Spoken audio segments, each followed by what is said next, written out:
Good afternoon, everyone. My name is Michael Allen. I'm the Senior Deputy District Attorney prosecuting the Letitia Stauch case here in the 4th Judicial District. I'm joined here today with District Attorney Dan May. I do know that I speak for everyone who's been involved in this case when I say that our hearts are with Gannon's family and his friends. Ever since news broke that Gannon's body was found in Florida, we've been inundated with inquiries from the press and the public. This will address only what has taken place as a result of that development in this case. As I've said in the past, we will not try this case in the media. Today I filed new formal charges in the case against Letitia Stauch. Those charges are murder in the first degree after deliberation, a Class 1 felony that carries a potential prison sentence of life in prison without parole. In addition to that, I've filed 8 counts of crime of violence for the alleged use of a firearm, a blunt instrument, a knife or other sharp object, and for causing the death of Gannon Stauch. These new charges are added to the original 4 charges that we originally filed in this case. Keep in mind, these are merely allegations. All defendants are presumed innocent until and unless they are proven guilty beyond a reasonable doubt.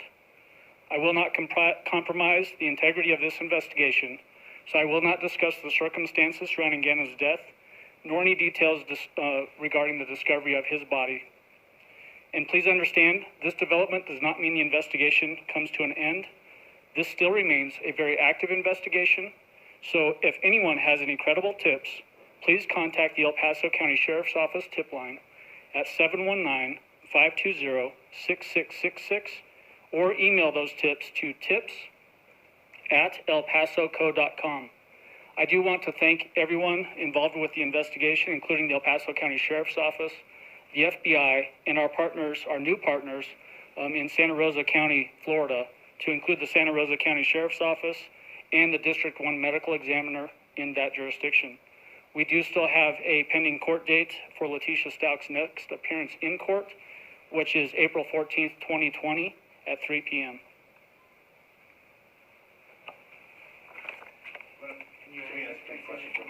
I may not be able to answer them, but you can ask them. Can you explain how the coronavirus outbreak here is changing the way that this case is moving forward? Obviously, you just said we have a scheduled appointment, but it could be up there, right?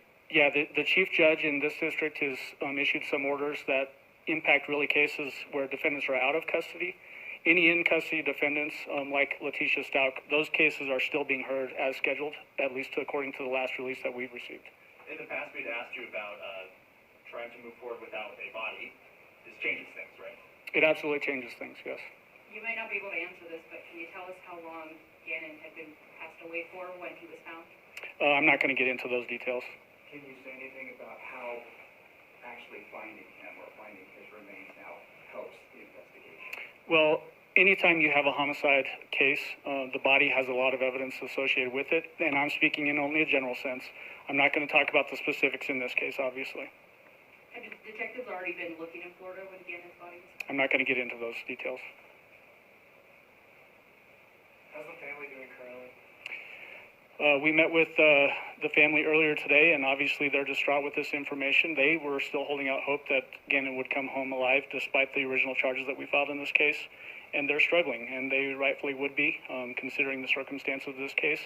It's tragic, and we, like I said at the beginning, our hearts go out to them. The Sheriff's Office said initially there was a tentative identification. Clearly, we feel comfortable enough going out and saying, though, that we have found his body. Can you explain the difference there? I would just stick with what the Sheriff's Office released in their press release today. Can you talk about what it means to investigators themselves emotionally to have this? I think that would be a great question as we get further along in this case, probably towards the end of the case rather than right now. Our job isn't done. Timeline on bringing him back and giving him a formal funeral and services? So that will probably go a lot towards what the family's decisions are. I'm not in a position to answer that. Any other questions? When you say the investigation continues, this was one of the big steps we were trying to get to, but we're still looking for more evidence? We're always, every homicide investigation, the investigation continues all the way right up to trial, actually. So that's not any different for this case. The only thing I want to add is that when everybody leaves today, Lee Richards, our PIO, is in the back of the room, and she will have copies of the new amended complaint and information, so you can take a copy of that when you leave. Does that include the old charges as well? All of the original 4 charges are included with the new charges. Can you explain the difference? Previously, we hadn't said there was a certain level of knowing that we were trying to approach. You said it was knowing but not premeditated. Now we are at premeditated. The new count of first-degree murder, that Class 1 felony that I added, is with intent and deliberation. That's the classic first-degree murder charge that people think of when they think of first-degree murder. And we can't say the difference of why we've added that. I'm not going to get into why we've added that. That would get into the facts. Can you explain why there is a gag order in this case and what that does to protect the case? Yeah, so it sort of gets back to what I said at the beginning, that the charges are merely allegations and everybody's presumed innocent until proven guilty beyond a reasonable doubt. That's why gag orders go into effect and why gag orders say we can only talk about certain things that happen in the courtroom.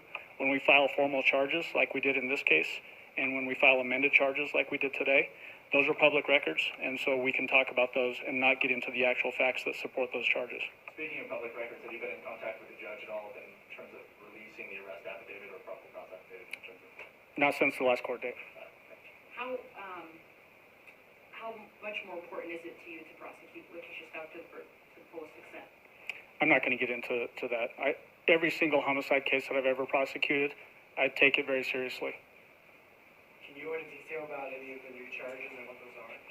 So I've already laid out what they are, but the new count 1 is the with intent and deliberation, the murder in the first degree, and then the 8 counts of crime of violence sentencing enhancers, and those allege the use of a firearm, the use of a blunt instrument, the use of a knife or other sharp object, and then the 4th and 8th version of those is causing the death of Gannon Stauch.